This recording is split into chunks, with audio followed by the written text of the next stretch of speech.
आप जो सोचते हो ना सबको खुश रखें, सबके साथ रहें, सबकी हेल्प करें, सबके बारे में सोचें, जिस दिन बेटा आपका बुरा समय आएगा आपके पीछे कोई खड़ा नहीं होगा। ये बात मैं अपने अनुभव से आपको बताता हूं, कोई खड़ा नहीं होगा। इस दुनिया में सबसे नाखुश इंसान बेटा वही है जो हमेशा दूसरों की खुशी में रहे। अगर आप अपने आप को टाइम रहते नहीं कंट्रोल कर पाए, फिर टाइम आपको कंट्रोल करेगा। बहुत कम लोग होते हैं जिनके पास समय और समझदारी दोनों टाइम पे आ जाती है, वरना अमूमन इन दोनों में उल्टा रिलेशन होता है। आप देखिएगा अभी आपके पास बहुत टाइम है, समझदारी उतनी नहीं होगी। एक टाइम आएगा समझदारी बहुत आ जाएगी, टाइम ही नहीं बचा रहेगा। प्रॉब्लम आती रहेगी, इसमें कोई दो राय नहीं, प्रॉब्लम कभी कम नहीं होगा। इतना ध्यान रखिएगा, इससे ज्यादा प्रॉब्लम आगे आएगा। और जब तक जिंदा हैं तब तक निंदा होगी। इंसान अच्छा था ये सुनने के लिए मरना पड़ेगा। हमेशा बच्चों से बोलता हूँ कि अपने सपने हमेशा अपनी औकात से ऊपर देखो, एक दिन देखना तुम्हारी औकात तुम्हारे सपनों से बड़ी बन जाएगी।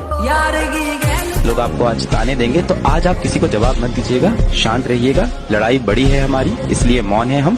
एक दिन हमारी सफलता तुम्हें बता देगी कि कौन है हम।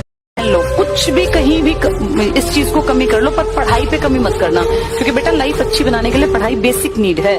कल अगर भविष्य अच्छा बनाना है ना तो आप बेशक नॉर्मल कपड़े पहन लेना, कोई तुम्हारे कपड़े नहीं देखेगा। यहाँ तुम 4 टी-शर्ट में पूरा साल काट दो, किसी को मतलब नहीं है।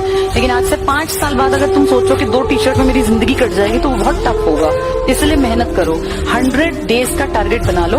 अगर 0 हो तब भी बहुत मेहनत करके अचीवमेंट हासिल की जा सकती है। और इसी बात पे किसी ने क्या खूब कहा है कि लगी आग मेरे घर में तो अब बचा ही क्या है, और बच गया अगर मैं तो जला ही क्या है। सारे महल खड़े कर दोगे तुम अगर तुम खुद में सक्षम हो, तुमने खुद को संभाल के रखना है, क्योंकि इस दुनिया में कोई संभालने में नहीं आएगा, ये तुम ही हो जो खुद को संभाल के रखोगे।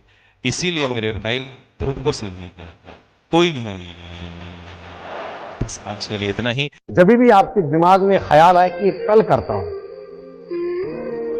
समझ लो कि छिटक रही है सफलता धीरे धीरे दूर दूर। कल इस दुनिया में कभी किसी का आता नहीं है सर। जितने लोग यहाँ पे जीवन में कभी ना कभी हारे हो गए ना, रिजल्ट नहीं आया होगा ना, और कमरे में जब अकेले रोए होगे ना, जब आंसू ऐसे गिरता है, फिर कई बार मुंह में चला जाता है वो टेस्ट आता है वो नमक का, और उसके बाद शीशे में जाके खुद को रोते हुए देख के जो एक फीलिंग होती है। और याद करो रोते रोते जब बीच में आप एक छोटी सी मुस्कान मारते हो, यही है वो दुनिया। उस मुस्कान की जो कीमत है ना, जो रोते वक्त आई है, वो भाई बेशकीमती चीज है। उसको अपने साथ बचा के रखना, उस आग को जला के रखना।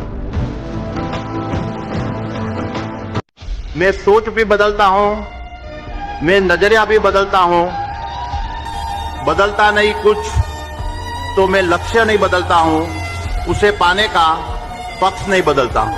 अब तुम्हारे कम से कम 20 रिश्तेदार होंगे। अब हर रिश्तेदार के लड़के के मुंडन में जाओगे तो खत्म।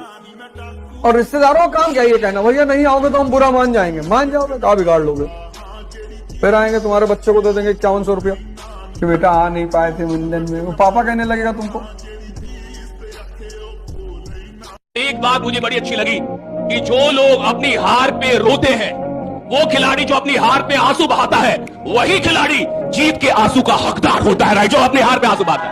आज से 6 महीने पहले जब हार गए, जब हम वर्ल्ड कप हार गए 50-50 वाला, तो सब लोग रो रहे थे, प्लेयर्स रो रहे थे, खिलाड़ी रो रहे थे, और काफी रो रहे थे सब। और देखिए हार में कौन रोता है? जिसको ये पता था कि जीत मेरी थी। आप हार में कब रोएंगे? हर इंसान अपनी हार पे नहीं रोएगा साहब, हर इंसान अपनी गरीबी पे नहीं रोता, हर इंसान को रोना नहीं आता। क्यों?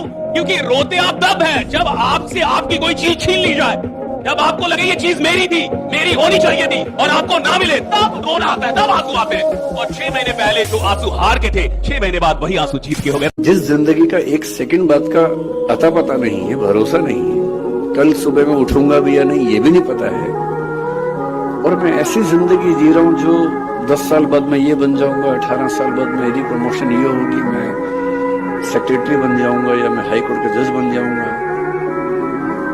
इस अनुभव में जो लोग थोड़े ज्यादा सेंसिटिव हैं, संवेदनशील हैं, वो इस अनुभव को झेल नहीं पाते। आज थोड़ा प्यार जता दूं क्या, तुम मेरे हो सबको बता दूं क्या, और तेरी कलाई जो पकड़ लूं मैं, हाय अपनी जान गवा दूं क्या, मेरा कमरा बहुत उदास है, तेरी एक तस्वीर लगा दूं क्या। जिनके दिमाग लग्जरी में डूब जाते हैं वो गुलाम बन जाते हैं। ये फॉर्मूला याद रखना।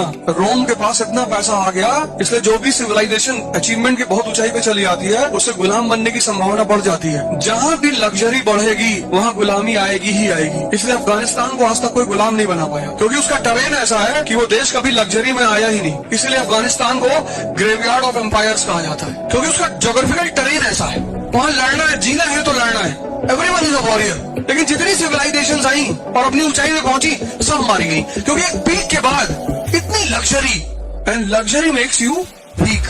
लग्जरी मजा तो बहुत देती है पर तुमको कमजोर भी करती है। इसलिए तुम जितनी चीजें यूज कर सको, तो जो तुम्हारी नेसेसिटी की चीजें हैं उसके अलावा सब छोड़ दिया करो, क्योंकि जीवन में लग्जरी काम नहीं आएगी, पावर काम आएगा।